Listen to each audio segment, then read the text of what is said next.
Young Jacob King sat at the worn chess table in Maple Park, his fingers dancing across the weathered pieces as he calculated his next move. The older man across from him shifted uncomfortably, sweat beading on his forehead, despite the cool autumn breeze. "Check," Jacob announced quietly, his dark eyes fixed on his opponent. The man's expression crumpled as he realized his position was hopeless. Another $50 would soon join the stack in Jacob's pocket. "You're a shark, kid," the man muttered, tipping over his king in resignation. Jacob collected his winnings without comment. At 16, he'd already learned that victory required neither celebration nor explanation. It simply was.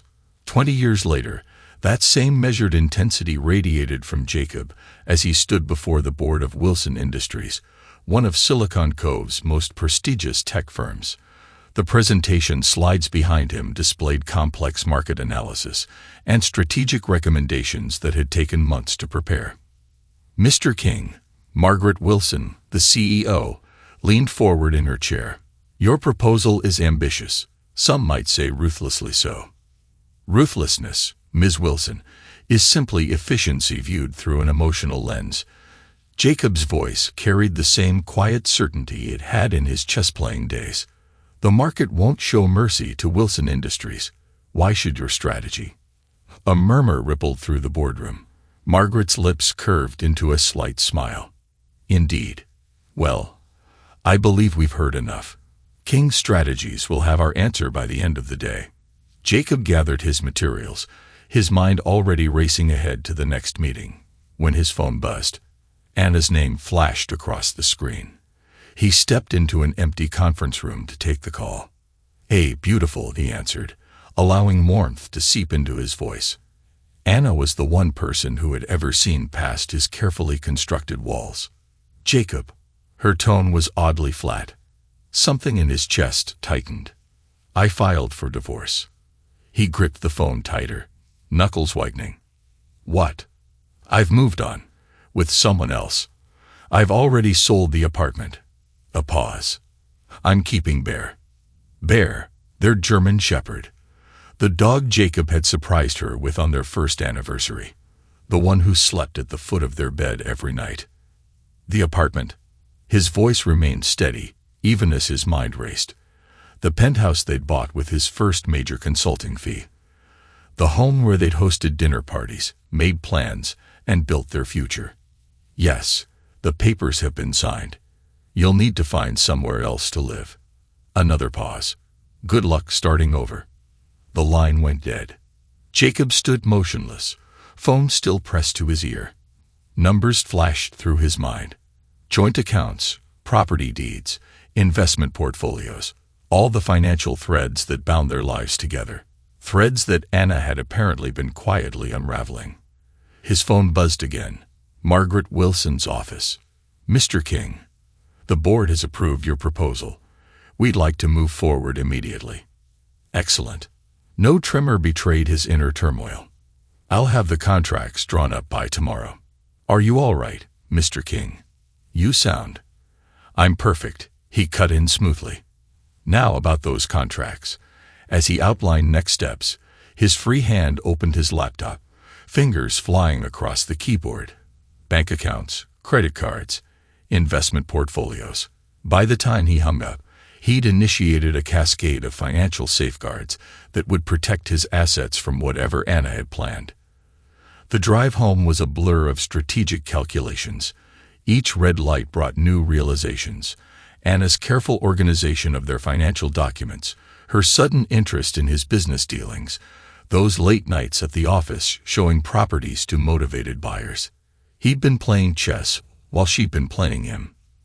The penthouse lobby was unusually quiet. Henry, the doorman who had greeted him every evening for 5 years, couldn't meet his eyes. "She left an hour ago, Mr. King, with some man." They took several suitcases. Jacob nodded once, eternally composed. "Thank you, Henry." The elevator ride gave him time to make 2 calls. The first to Cassandra Evans, his old college friend, and more importantly, one of the city's most relentless divorce attorneys. The second to Isabel Lane, his childhood friend and business partner. When the elevator doors opened, Anna stood in the hallway, designer handbag over one arm, bear's leash in her other hand. The German shepherd whined at the sight of Jacob, straining toward him. "I thought you'd be working late," she said, red lips curving into a smirk. "You usually do." "Evidently, I should have worked later more often." Jacob's voice was arctic. "It might have given you more time with your lover." "Damien," she supplied helpfully. "Though I suppose you'll meet him soon enough during the proceedings." The elevator dinged again. Cassandra stepped out, her suit pants clicking against the marble floor. Anna's smirk faltered. "Hello, sister," Cassandra said coolly. "I see you're already moving out. How convenient. It saves us the trouble of seeking an eviction order." "Cassandra." Anna's perfectly manicured hand tightened on Bear's leash. "What are you doing here? I'm not just your sister anymore." Cassandra moved to stand beside Jacob. "I'm also my fiancé's legal representative. I'll be handling all communication regarding the divorce proceedings from now on." The color drained from Anna's face. "Fiancé? Did you really think you were the only one who could plan ahead?" Jacob's smile never reached his eyes. "Now I believe that's my dog you're holding." "Bear is mine," Anna snapped. The papers you forge," Cassandra interrupted, opening her briefcase. "I have the original adoption documents right here." "Bear is registered solely to Jacob." Bear barked, pulling harder toward Jacob. With trembling fingers, Anna released the leash. The German shepherd bounded to Jacob's side, tail wagging furiously.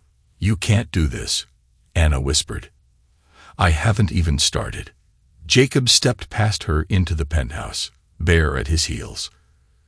"Cassandra, please ensure Ms. King understands her legal obligations. I have some packing to do." The door closed on Anna's shocked face. Inside, Jacob surveyed the home they shared. 5 years of memories, 5 years of lies.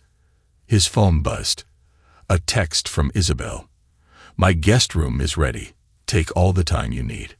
Another message appeared below it. "Margaret Wilson. Contract signed. Wilson Industries is officially a King Strategies client." Jacob allowed himself a small smile. The game had begun. Isabel's loft in Northview hummed with the gentle whir of servers and computers. As one of Redwood Haven's most successful tech entrepreneurs, she had turned the industrial space into a combination living quarters and command center. Now, it served as Jacob's war room. "I've started compiling the data," Isabel said, her fingers flying across multiple keyboards. Screens around them displayed financial records, social media feeds, and surveillance footage. "Anna's been busy." "Show me," Jacob commanded, leaning over her shoulder. Credit card statements show regular charges at the Crimson Meridian, always on Tuesday afternoons. "Room service for 2. Isabel pulled up the records. "She's been meeting someone there for at least 6 months. "Damien Ross," Jacob supplied. "Her lover." Isabel typed the name, bringing up a new set of screens. Self-styled fitness guru and social media influencer, 300,000 followers. Posts mostly shirtless workout videos and nutrition advice. Bear padded over from his bed in the corner, resting his head on Jacob's knee. Absently, Jacob scratched behind the dog's ears. "What else?" "She's been systematically liquidating assets, small amounts, nothing that would trigger immediate attention, but over 6 months." Isabel shook her head. "She's moved nearly $2 million into offshore accounts." "My money," Jacob said softly, his hand stilled on Bear's head. "Your money," Isabel confirmed. "I'm sorry, Jay, I should have noticed something was wrong." "No," Jacob straightened. "I should have noticed. I won't make that mistake again." The elevator pinged, announcing Cassandra's arrival. She strode in, legal documents tucked under one arm. "We have a problem," she announced without preamble. "Anna's claiming emotional abuse. Says you were controlling, manipulative, isolated her from friends and family." Naturally, Jacob's voice remained calm. "It's what I would do in her position. Attack first, Establish the narrative. This isn't a game, Jacob, Cassandra protested. Everything's a game, Cassandra. The trick is knowing which one you're playing. He turned to face her fully. What else? She's hired Martin Gray. Isabel whistled softly. Martin Gray was known as the Butcher of Riverway, a divorce attorney famous for leaving wealthy spouses penniless. Good, Jacob said simply. Good. Cassandra stared at him. Martin Gray has never lost a case. Then he's overdue. Jacob moved to the window, looking out over Graybridge. Tell me, Cassandra, why did you really come to me when you discovered Anna's affairs? Cassandra was quiet for a long moment. Because I remember who you were in college. The chess champion who could see 10 moves ahead. The strategist who never lost his composure, never acted without purpose. She set her briefcase down. And because Anna's been playing games her whole life, manipulating people, taking what she wants. It's time someone beat her at her own game. And you're willing to help me do that. She's your sister. She stopped being my sister the moment she betrayed you. Cassandra's voice hardened. I've watched her destroy relationships, ruin lives, always walking away unscathed. Not this time. Jacob nodded once. Isabel, what do we know about Damien Ross's finances? He's drowning in debt, Isabel reported, pulling up new screens. Credit cards maxed out, mortgage underwater on his condo. His social media income barely covers the interest payments. And yet he's been making large cash deposits. Cassandra added, I had my investigator check his bank records. $50,000 last month alone. Anna's money, Jacob concluded. My money. The elevator pinged again. Detective Sean Brown stepped out, his weathered face grim. Mr. King. He held up his badge. You asked for a discreet investigation. Detective. Jacob gestured to a chair. What have you found? Your wife's been busy. Brown opened his notebook. Multiple meetings with known financial fixers, several large cash transactions just under the reporting threshold. And there's something else. He hesitated. Mr. Ross has a history. 3 previous relationships with wealthy married women, all ended in divorce, all involved significant financial settlements. A professional, Jacob mused. Interesting. There's more, Brown continued. Your wife's real estate dealings. Several properties sold well below market value to shell companies. Companies that trace back to accounts in the Gem Islands. Money laundering, Cassandra breathed. Jacob, this is bigger than divorce. This is criminal. Indeed. Jacob turned back to the window. Detective, I want everything. Every meeting, transaction, phone call. I want to know what they eat for breakfast and where they buy their coffee. Already on it. Brown stood. I'll have daily reports sent to Ms. Evans. After he left, silence filled the loft. Bear whined softly, sensing the tension. What's our next move? Isabel asked finally. We wait, Jacob said. The best traps are the ones the target walks into willingly. His phone buzzed. A text from an unknown number. Mr. King, this is Gemma Davis, Anna's friend. We need to talk. Jacob showed the message to Cassandra. Your sister's confident. Gemma knows everything, Cassandra confirmed. Perfect. Jacob typed a reply, setting up a meeting. Isabel, I need you to do something for me. Name it. Buy out my father's company.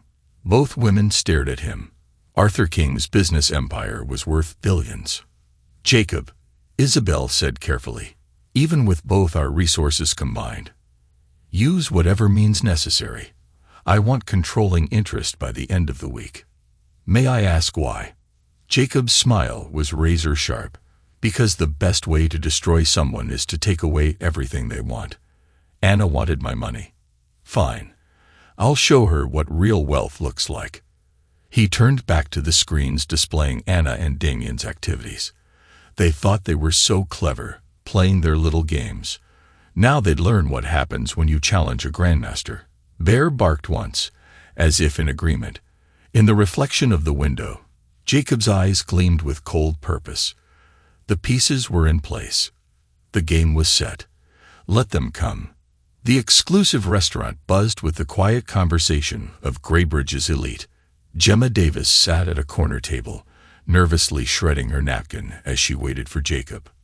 "Ms. Davis." Jacob appeared silently beside her, making her jump. "Thank you for meeting me." "Mr. King." Gemma's eyes darted around the restaurant. "Anna can't know I'm here."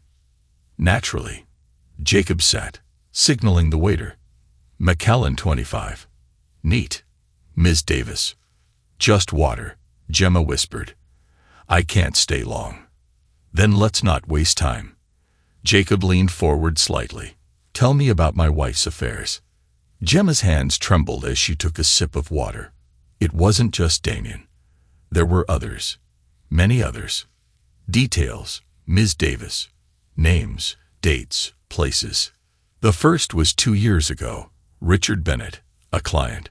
She showed him a penthouse, and Gemma swallowed hard. Then there was Michael Torres, another real estate developer, and James Wilson, the investment banker, and Damien. He was different. Gemma's voice dropped lower. She fell for him, or thought she did. He knew exactly what buttons to push, what to say. He made her feel powerful, appreciated, but really, he just wanted her money. Your money. "And you never thought to tell me." Gemma flinched at his tone. "She's my best friend, and she said you were cold, distant, that you treated her like another acquisition."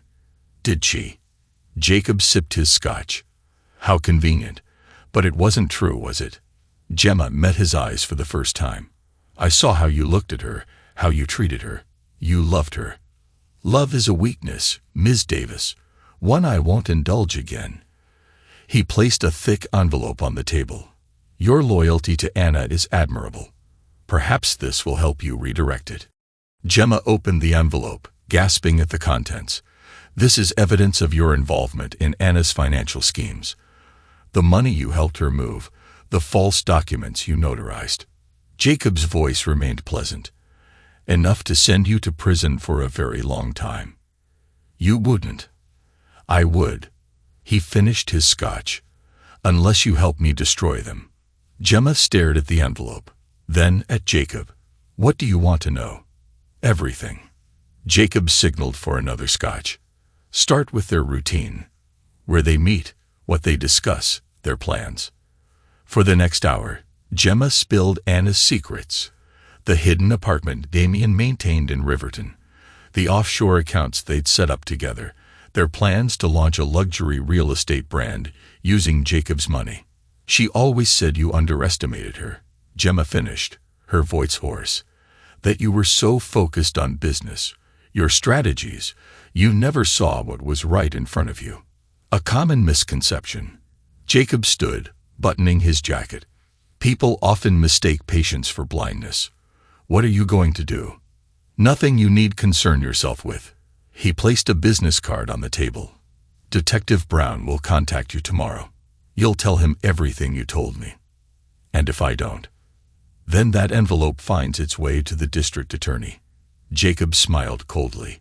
"Choose wisely, Ms. Davis." Back at Isabel's loft, preparations were underway. Multiple screens displayed social media analytics, financial reports, and surveillance feeds.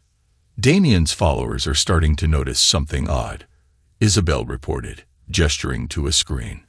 "His engagement rates are dropping. Sponsored posts are being flagged as fraudulent." "Good." Jacob studied the data. "How long until his income stream collapses?" "At this rate, 2 weeks, maybe less." Isabel grinned. "Amazing what a few well-placed algorithms can do." Cassandra burst in, waving a stack of papers. "You'll never believe what I found. Anna's been using your client meetings to poach business, approaching them afterward and offering to handle their real estate needs at a discount." "I know." Jacob didn't look up from the screens. "You knew." Cassandra stared at him. "Why didn't you stop her?" "Because now we have evidence of corporate espionage." Jacob turned to face her. "How's the engagement announcement coming?" "The Times will run it Sunday. Cassandra hesitated. Are you sure about this? Using our friendship this way? Are you having doubts? No, Cassandra's voice firmed. I meant what I said. She needs to be stopped. The elevator pinged. Arthur King stepped out, his imposing figure filling the space. Son, his voice rumbled through the loft. I heard about Anna. Did you? Jacob's tone remained neutral. How interesting. I have resources, connections. Say the word, and she disappears. Her and her boy toy both. No. Jacob turned back to the screens. This needs to be public. Legal. Irrefutable. Still playing by the rules. Arthur scoffed. I taught you better than that. You taught me nothing. Jacob's voice could have frozen flame. Everything I learned came from watching your failures. And yet here you are, about to lose everything to a woman. Arthur sneered. Am I? Jacob pressed a button. One of the screens changed, showing stock tickers. Arthur's company shares were in free fall. What have you done? Arthur growled. Hostile takeover. Jacob finally faced his father. Your board meets tomorrow to vote on new leadership. I believe they'll find my proposal quite compelling. You wouldn't dare. Wouldn't I? Jacob stepped closer. You want to help? Fine. But understand this. I'm not the boy you abandoned. I'm the man who's about to own everything you built. Arthur's face darkened. You'll regret this. No. Jacob smiled his cold smile. But you will. After Arthur stormed out, Isabel approached cautiously. Was that wise? It was necessary. Jacob checked his watch. The engagement party venue. Secured. The Grand Hall's ballroom. Every society reporter in the city will be there. Perfect. Jacob pulled up a guest list. Make sure Gemma gets an invitation. I want Anna to know exactly what's happening. She'll try to crash it, Cassandra warned. Of course she will. Jacob's smile widened slightly. That's the point. The next few days passed in a blur of preparations. Jacob moved through them like a force of nature, each action precise and purposeful. When the engagement was announced, the society pages exploded. The successful businessman and the brilliant lawyer. It was the story of the season. The night of the party arrived clear and cool. The Grand Hall's ballroom glittered with Graybridge's elite. Jacob stood at the center of it all, Cassandra on his arm, playing the perfect couple. Outside, Anna and Damien watched from their car as guests arrived.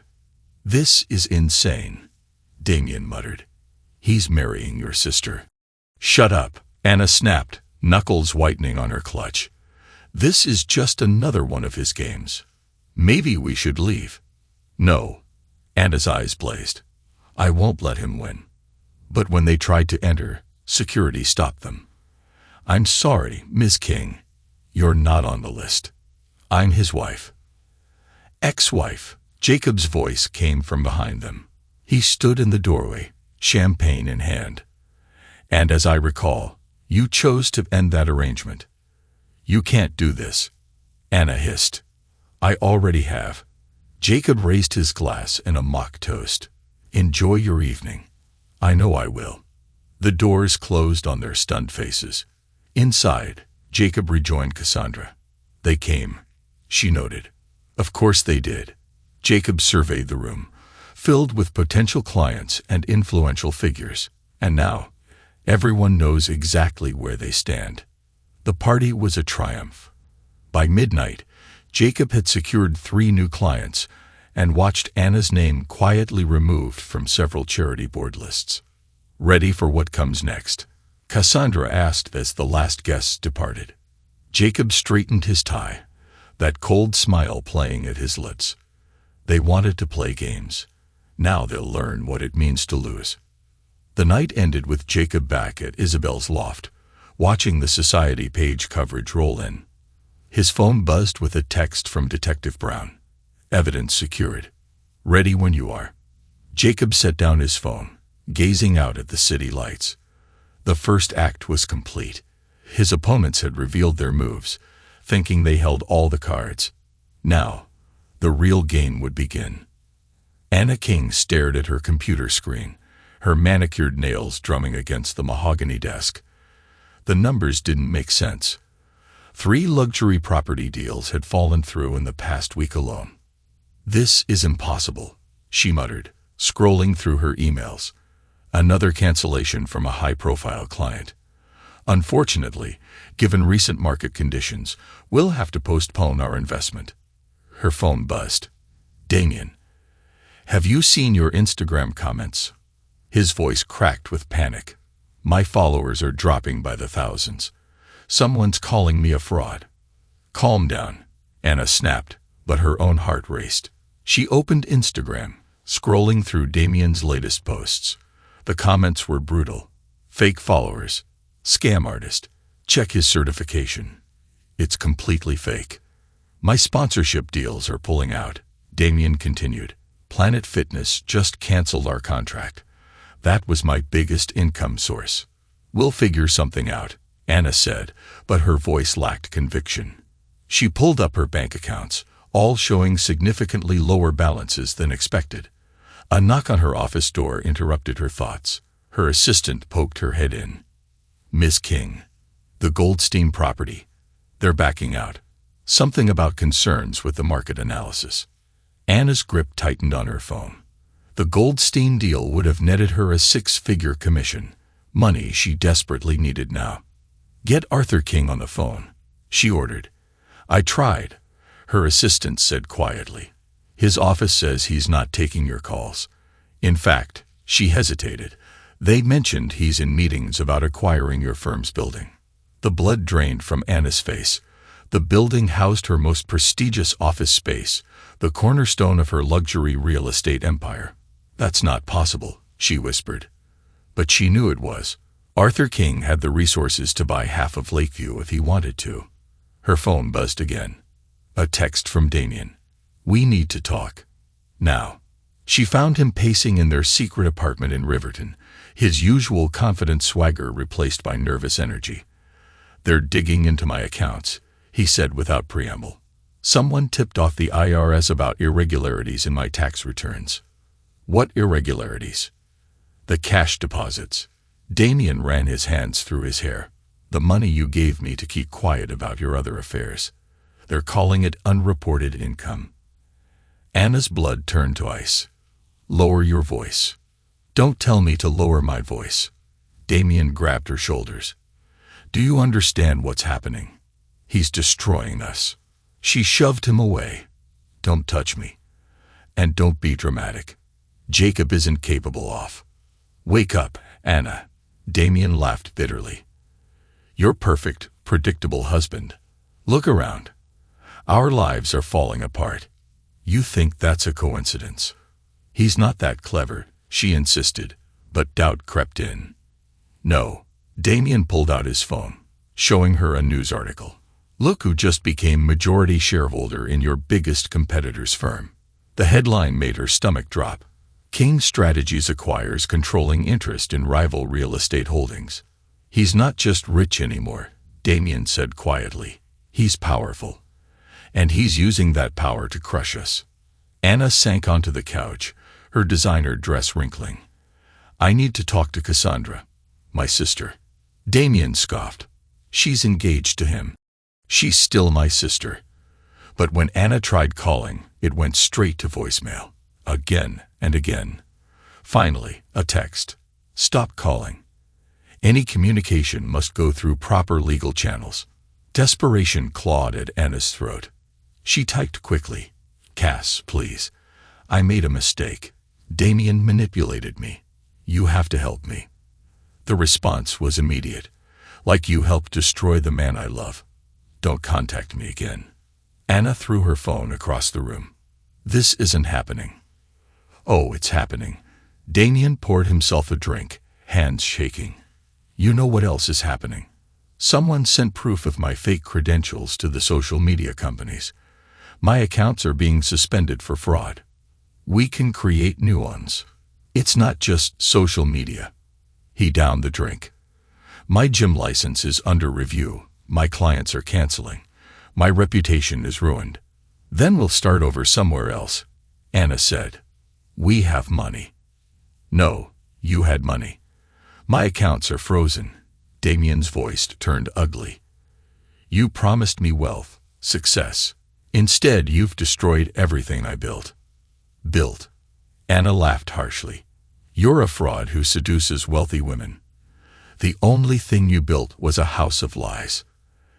At least I'm honest about what I am. Damien sneered. What's your excuse? Before she could respond, both their phones buzzed simultaneously. A news alert. The headline made Anna's knees buckle. Prominent realtor under investigation for financial irregularities. Sources reveal pattern of client fraud. The article detailed suspicious property deals, inflated valuations, and misappropriated client funds. It didn't name her directly. It didn't need to. He's going to destroy us, Damien whispered. For the first time, Anna felt real fear because she finally understood. This wasn't revenge. This was chess, and Jacob was playing to win. The courtroom buzzed with tension as Cassandra Evans approached the podium, her heels clicking against marble. She carried herself with the confidence of someone who knew she held all the cards. Your Honor, she began, the evidence will show that Mrs. King engaged in a systematic pattern of fraud, corporate espionage, and financial misconduct. In the gallery, Jacob sat motionless, watching Anna's face. Anna's usual poise had cracked. Her designer outfit couldn't hide the strain of the past weeks. The defendant not only betrayed her marriage vows, Cassandra continued, but she betrayed her client's trust.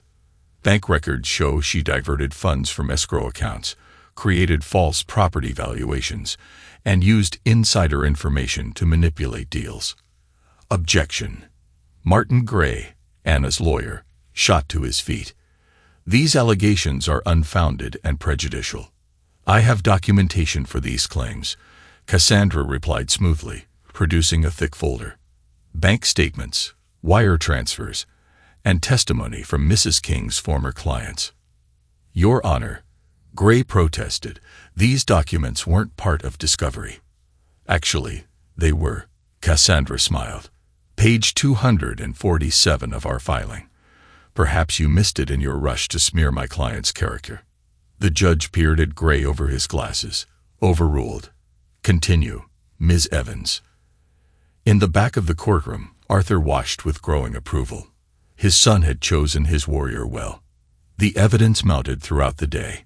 Client after client testified about properties misrepresented, funds misappropriated, trust betrayed. During a recess, Arthur approached Jacob. Son, he offered a rare smile. She's doing well.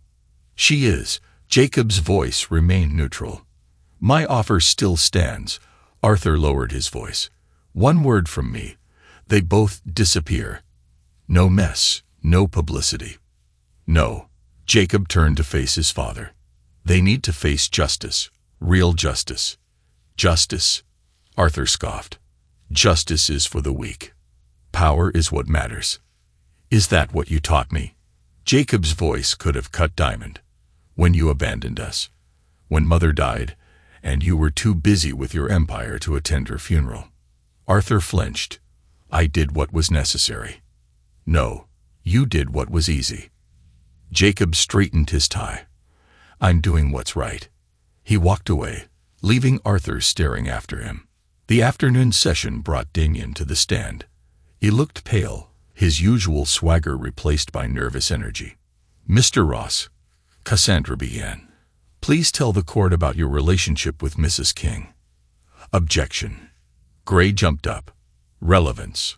Goes to pattern of behavior and financial misconduct, Cassandra replied. Mr. Ross can testify to specific instances of fraud. Overruled, the judge nodded. Answer the question. Damien swallowed hard, avoiding Anna's glare. We met at my gym. She was showing a property nearby. She told me she was unhappy in her marriage, that Jacob was controlling, distant. And the money? Cassandra prompted. She paid me to keep quiet about her other affairs. Cash deposits, usually $50,000 at a time. The courtroom erupted in whispers. Anna's face turned ashen. "That's a lie," she shouted, rising from her seat. "Mrs. King, control yourself," the judge warned. "Mr. Gray, control your client. These payments," Cassandra continued, unruffled. "Where did they come from?" "Client escrow accounts," Damien said quietly. She would skim money from property deals, manipulate the paperwork to hide the shortfall. "You're a liar." Anna lunged forward, but Gray held her back. "I have proof," Damien continued. "Recordings, text messages, bank statements." "And why are you sharing this now?" Cassandra asked. "Because," Damien glanced at Anna, then away. "Because what we did was wrong. Mr. King didn't deserve any of this. I was greedy, stupid. I let her convince me we could get away with it." In his seat, Jacob remained motionless, but his eyes gleamed with satisfaction. Beside him, Isabel typed rapidly on her tablet, monitoring the real-time impact of the testimony. King's Strategy's stock was soaring as Anna's reputation crumbled. During the next recess, Cassandra found Jacob in the courthouse corridor. "We're winning," she said simply. "Were you ever in doubt?" "No." She touched his arm gently. "But Jacob, Anna's desperate. A desperate person is dangerous." "Let her try something," he replied. "Everything she does only proves our case." As if on cue, Martin Gray approached. His usual confidence dimmed. "We need to talk," he said. "My client is willing to make a deal." "No deals," Jacob replied. "Be reasonable," Gray pressed. "She'll plead to lesser charges, make restitution." "No." Jacob's voice could have frozen flame. "She played her game. Now she'll face the consequences." "This vendetta won't bring you peace," Gray warned. "Peace." Jacob smiled, cold and sharp. "I don't want peace. I want justice." Back in the courtroom, Detective Brown took the stand. His testimony was devastating. A meticulous trail of financial crimes, false documents, and conspiracy. "Mrs. King didn't just commit fraud," he explained. "She built her entire business on it. Each legitimate deal masked 3 or 4 fraudulent ones. The money she stole from clients funded her lifestyle with Mr. Ross." Anna slumped in her chair, her designer facade cracking completely. Damien sat separately, surrounded by his own lawyers, looking shell-shocked. The final blow came from Isabel, who presented digital evidence, emails, text messages, surveillance footage, showing Anna's systematic attempts to undermine Jacob's business. She approached his clients after meetings, Isabel testified, offering them deals that would sabotage his contracts. She used insider information to disrupt negotiations, all while presenting herself as the supportive wife. By day's end, the outcome was clear. Anna's legal team looked defeated. Damien had turned state's evidence. The press was having a field day. Arthur caught up with Jacob as they left the courthouse. "I underestimated you," he admitted. "You're more ruthless than I ever was." "No," Jacob straightened his tie. "I'm just more patient. You taught me that power is everything. Mother taught me how to use it wisely." For the first time, Arthur looked at his son with something like respect. The day's final scene played out in the courthouse parking garage. Anna, desperate and disheveled, tried one last time to reach Jacob. "Please," she begged. "We can start over. I'll confess to everything. Give back the money. Like you gave back my dog." Jacob's voice was arctic. "My home, my trust. I made a mistake."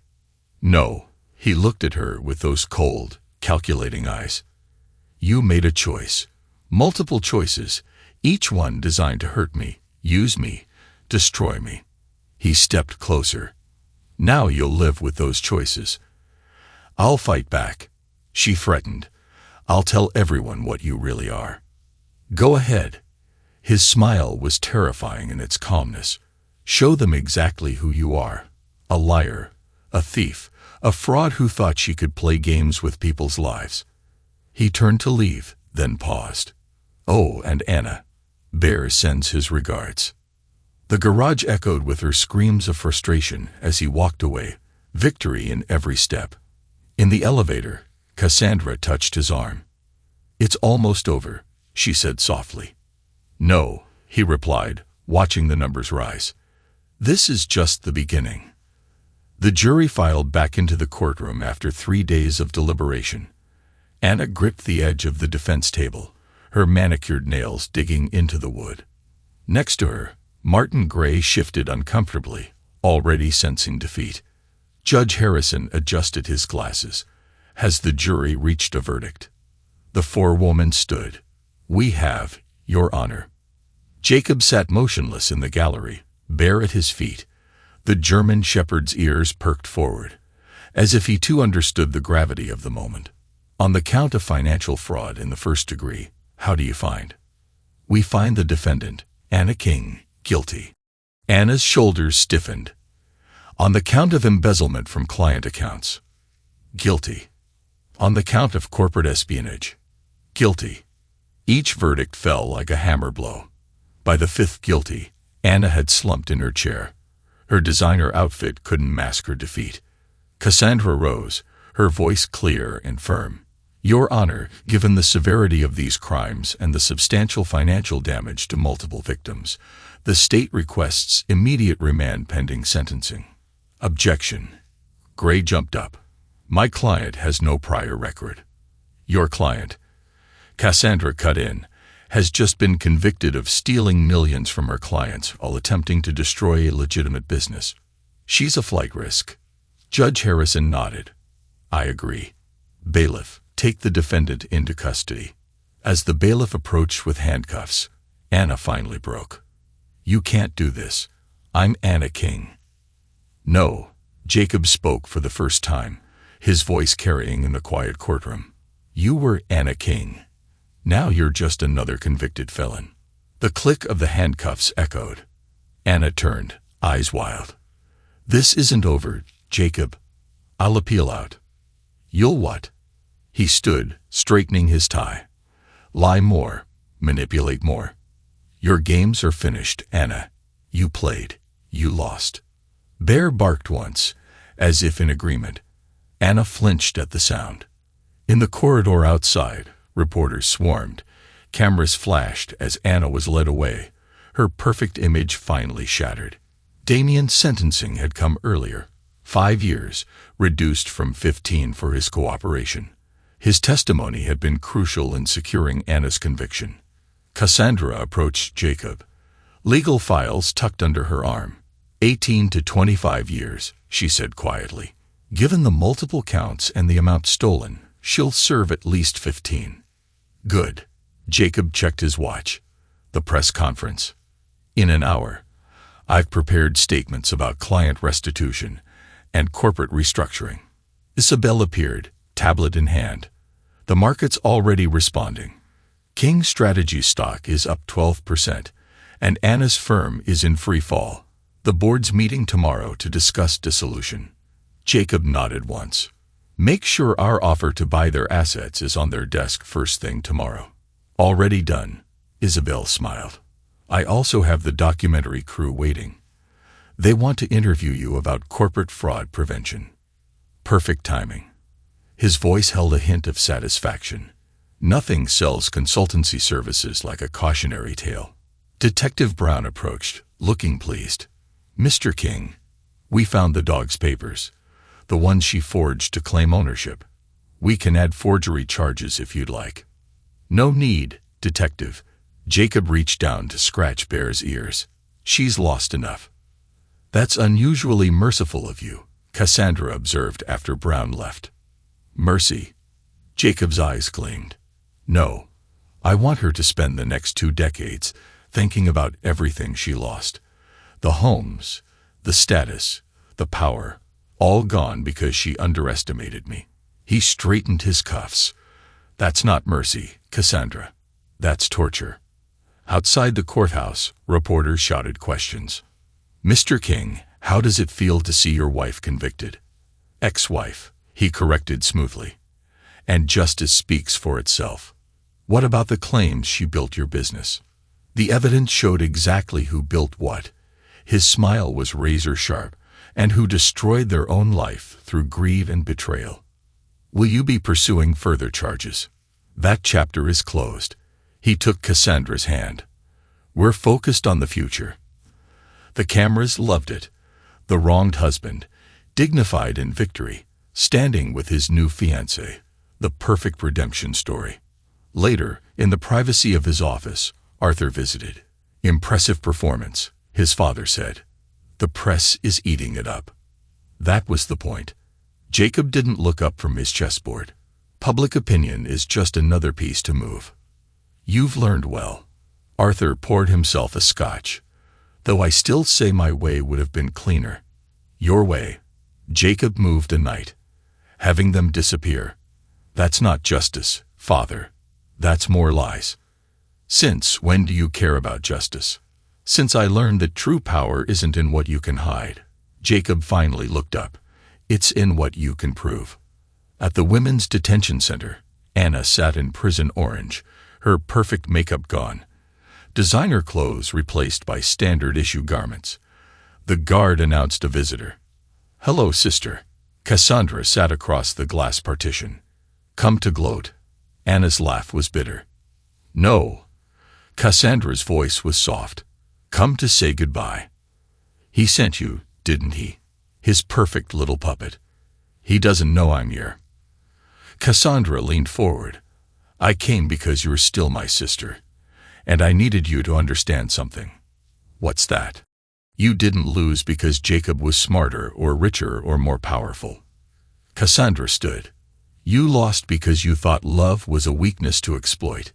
He proved it was a strength to build on. She turned to leave, then paused. Goodbye, Anna. I hope you find peace in here. Peace. Anna pressed her hand against the glass. He destroyed my life. No, Cassandra shook her head. You destroyed your life. He just made sure you couldn't destroy anyone else's. The headline dominated the morning papers. King Strategies acquires rival firm. Former wife's company dissolved after fraud scandal. Jacob set the paper aside, sipping his coffee as Bear lounged at his feet. The Lakeview skyline stretched before him, a concrete reminder of all he had built and rebuilt. The board approved the acquisition unanimously, Isabel reported, spreading documents across his desk. They were practically begging us to take it. Of course they were. Jacob signed the papers without hesitation. Their reputation is toxic. We're their only chance at salvaging any value. And their clients, already transferring their accounts to us. He checked his phone. The Morgan deal just closed. They specifically requested we handle their portfolio, given our proven integrity. Isabel laughed. Proven integrity. That's one way to put it. Perception is reality in business. Jacob stood, straightening his suit. Speaking of which, how's our fallen social media star? Isabel pulled up a screen. Damien's prison blog post had exactly 3 likes. His followers have moved on. Last I heard, he's writing a memoir, but no publisher will touch it. Good. Jacob checked his calendar. The television interview. 60 Minutes next week. They want to focus on corporate fraud prevention and your inspirational recovery from betrayal. Perfect. He paused at a framed photo, him and Cassandra at a charity gala, both smiling. Has she called? This morning, Isabel's voice softened. She needs a few more days. Seeing Anna in prison, it affected her. I know. Jacob touched the frame briefly. Give her time. Some wounds need space to heal. The intercom buzzed. Mr. King, your father is here. Arthur strode in, looking uncomfortable in a way Jacob had never seen. The papers are signed, he said without preamble. King Industries is yours. Jacob accepted the documents silently. You didn't have to force me out, Arthur continued. I would have given you a role. A role. Jacob's voice was ice. Like the role you gave me after Mother died, when you abandoned us for your empire. I was trying to build something for you. No. Jacob placed the papers carefully in his safe. You built something for yourself. Now I've taken it, Just like I'll take everything else you valued more than family. Arthur's face reddened. You ungrateful, careful father. Jacob's smile was lethal. Remember who controls your retirement fund now. After Arthur stormed out, Isabel approached cautiously. That was harsh. It was necessary. Jacob turned back to the windows. He needed to understand that actions have consequences, even decades later. His phone buzzed. Cassandra. I'm ready, she said simply. Can we talk? He found her in their spot in Maple Park, by the chess tables where they had spent countless hours in college. I saw her, Cassandra said without preamble. In prison. I know. She's broken. Really broken. Good, he said softly. That means she finally understands what she did. Do you ever regret it?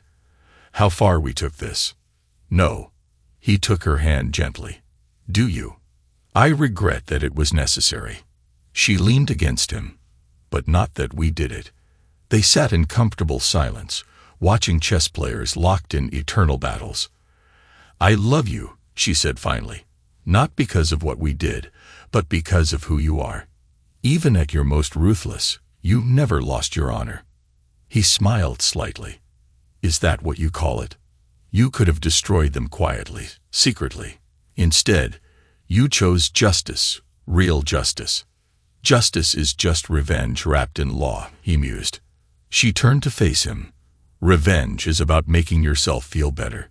Justice is about making sure they can never hurt anyone else. His phone buzzed. Another news alert. Damien had attempted to sell his story to a tabloid. The publisher had instead run an expose on his history of fraud. Speaking of justice, he showed her the article. Will it ever end? She wondered. It already has. He stood, offering his hand. They're just taking a long time to realize it. The next day brought fresh challenges. Kane Strategies was expanding globally, and Jacob threw himself into the work with renewed focus.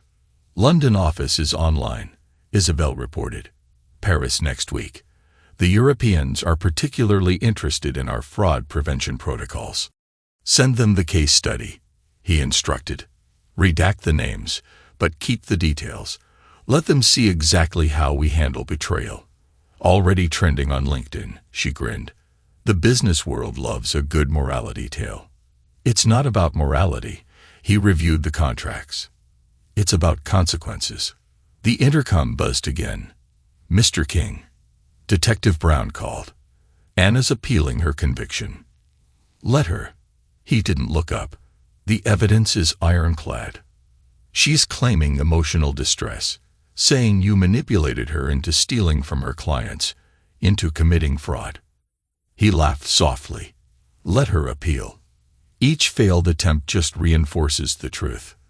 That evening, he visited the chess club where he played as a boy. The old-timers still remembered him.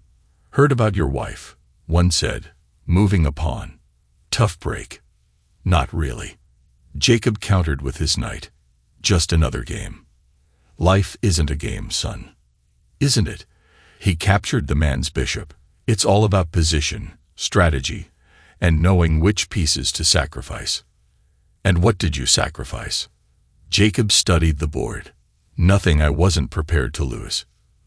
The wedding was an intimate affair, despite the media's desperate attempts to cover it. Jacob and Cassandra exchanged vows in a private ceremony, surrounded only by those who had proven their loyalty. Bear sat proudly beside them, wearing a bow tie. Isabel served as maid of honor, her tech genius reputation now matched by her role in one of the business world's greatest takedowns. Ready to begin your new life? Cassandra asked as they danced. I already have. He spun her gracefully. This is just making it official. Later, in his office, Jacob stood watching the city lights. The past year had transformed him from a successful businessman to a legendary strategist. His methods were studied, his victory analyzed. A message flashed on his phone. The final appeal had been denied. Anna would serve her full sentence. In her cell, Anna watched entertainment news covered Jacob's wedding. He played us, she whispered. He played us all. "Shut up about your ex," her cellmate snapped. "Nobody cares anymore." That was the true punishment, Anna realized. Not the prison time or the lost wealth, but the fade into obscurity. She had become nothing more than a cautionary tale. At his desk, Jacob moved chess pieces absently. The game that had taught him strategy as a boy had served him well as a man. A knock at the door. "Arthur." "Congratulations," his father said gruffly. "The wedding, it was nice." "Thank you." Jacob didn't look up from the chessboard. "I've been thinking about what you said. About consequences." Arthur sat heavily. "You were right. I failed you as a father." "Yes, you did. But you succeeded anyway."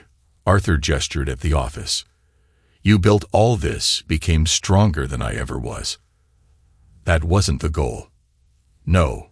Arthur raised an eyebrow. "Then what was?" "Justice." Jacob finally met his father's eyes. "For Mother. For myself. For anyone who thought love was a weakness to exploit." Arthur nodded slowly. "Want to play?" He gestured at the chessboard. Jacob studied his father for a long moment. "Set up the pieces." As they played, father and son finally began to understand each other, not through words, but through the silent language of strategy and respect. The game ended in checkmate, Jacob's victory as decisive as all his others. "Well played," Arthur conceded. "I learned from the best." Jacob reset the board, both what to do and what not to do. The city sparkled beyond the windows, a testament to power properly wielded. Jacob had not just survived betrayal, he had alchemized it into triumph. The media dubbed him the Phoenix of Lakeview, the man who rose from betrayal to build an empire. But they missed the point. He hadn't risen from the ashes, he had mastered the fire itself. His phone buzzed one final time. Cassandra, reminding him about dinner. "Game over," he told his father, standing. "Time to live." Arthur watched his son leave, finally recognizing the truth. Jacob hadn't just won a game or gotten revenge. He had become a legend. 10 years later, the Lakeview skyline had changed since Jacob King's legendary takedown of his unfaithful wife, but his power had only grown. The King Industries Tower now dominated the financial district, its sleek architecture a testament to its owner's precision and strength. Jacob sat in his top-floor office, his hair now touched with distinguished gray at the temples. Bear's son, Rex, lay at his feet. The original Bear had passed peacefully 3 years ago, but his loyalty lived on in his offspring. A holographic display showed global market data streaming in real time. King Strategies had evolved into a multinational empire specializing in corporate security and fraud prevention. Ironic, given that the man whose wife tried to destroy him now made billions protecting others from similar fates. "The Brightport merger is complete," Isabel announced, entering without knocking. Time had been kind to her. Success added a confident grace to her movements. As Chief Technology Officer of King Industries, she revolutionized corporate security systems. "Numbers?" Jacob asked, not looking up from his chessboard. 30% above projections. She sat across from him, moving a pawn without invitation. They still played daily, their childhood ritual now a corporate tradition. "The Asian markets love our new blockchain verification system. And our special project." Isabel's lips curved. "The algorithm caught 3 potential ANIS this quarter. Corporate spouses trying to embezzle funds, fake documentation, hidden accounts, all exposed before they could strike." "Good." Jacob captured her night. "Send the case studies to our clients. Remind them why they need us." His phone buzzed. "Cassandra. The Foundation approved the new scholarship," she reported. "The King Justice Foundation will help 50 new clients this year." "Make it 100, he replied. "Use my personal funds if needed." "Always the strategist," she teased. "Using past pain to prevent future crimes. Pain is only useful if you transform it." He moved his queen. "How's the book coming?" Cassandra had finally decided to tell their story, though not as the revenge tale publishers wanted. Instead, she was writing a legal textbook on corporate fraud prevention, using redacted details from Anna's case. "Final chapter today," she said. "I'm calling it The Price of Betrayal, a comprehensive guide to corporate security." Perfect. He checked his watch. "Dinner tonight." "I have something to discuss," she replied. "The Milan expansion." "That too," he smiled slightly. "And the adoption papers." They had decided to adopt 2 years ago, approaching parenthood with the same strategic precision that Jacob brought to every challenge. The intercom buzzed again. "Mr. King, Commissioner Brown is here." Sean Brown entered, now Police Commissioner Brown. The King case had launched his career into the stratosphere. "Thought you'd want to know," he said. "Anna's up for parole next month." Jacob's hand stilled on his chess piece. "After 15 years. Interesting." "She's been a model prisoner," Brown reported. "Started a program teaching financial literacy to inmates, wrote a book about her crimes." He paused. "It's actually good, completely honest about what she did, and why she did it." "Send me the manuscript," Jacob said. "I'll have our publishing division review it." "You'd publish your ex-wife's confession." "Why not?" Jacob moved his bishop. "The ultimate victory isn't in destruction, Commissioner. It's in transformation." After Brown left, Jacob pulled up the prison records. Anna's photo showed a woman aged by consequence, her once perfect features lined with regret. She'd stopped dyeing her hair, stopped pretending to be something she wasn't. "Are you going to fight the parole?" Isabel asked quietly. "No." Jacob closed the file. "She served her time. Learned her lesson. The game is long over." "And Damien?" "Working as a personal trainer in Milltown." Isabel pulled up the data. "Small gym, modest apartment, social media presence never recovered. He tried writing a tell-all book, but our legal team shut that down." "And my father?" Arthur King had passed away 2 years ago, not before reconciling with his son. Their weekly chess games had become a bridge, letting them rebuild their relationship through strategy and unspoken understanding. "The Arthur King Memorial Fund is doing well," Isabel reported. "The youth chess program has expanded to 50 schools." Jacob nodded, satisfied. His father's legacy, like everything else, had been transformed into something useful. A notification popped up. The adoption agency. Their potential daughter's final paperwork. Sophie, age 7, already showing signs of brilliant strategic thinking. She'd beaten everyone at the agency at chess. "Ready to be a father?" Isabel asked softly.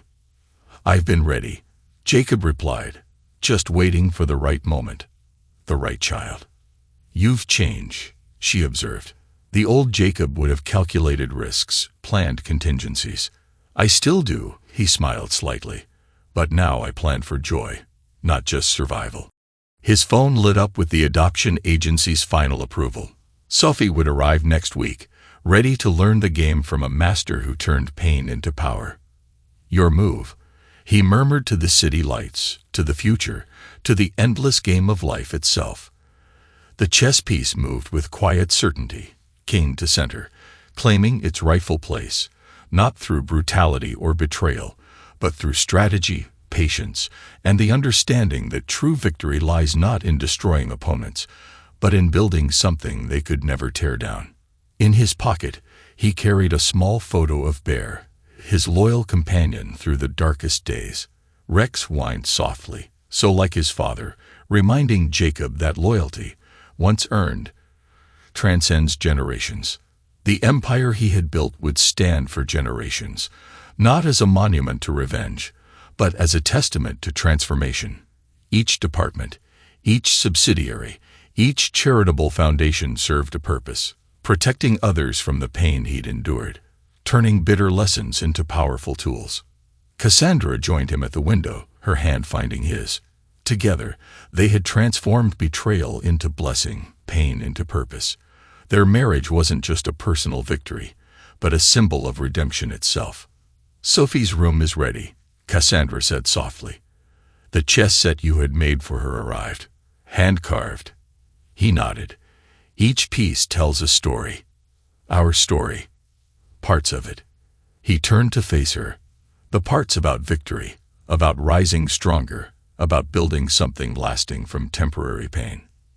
The night deepened around them. But the King Industries Tower blazed with light, a beacon of transformation in a city of ambition. Inside its walls, algorithms caught betrayals before they could destroy lives. Legal teams protected the vulnerable, and the legacy of a man who turned revenge into redemption continued to grow. The game wasn't over. It never would be. But Jacob King had mastered its most important rule. The true victory lies not in the final move, but in how you transform the game itself. Thanks to everyone who took the time to listen to today's stories. If you enjoyed it, please consider liking and subscribing if you haven't already. Feel free to share your thoughts on the events in the comments below. Take care.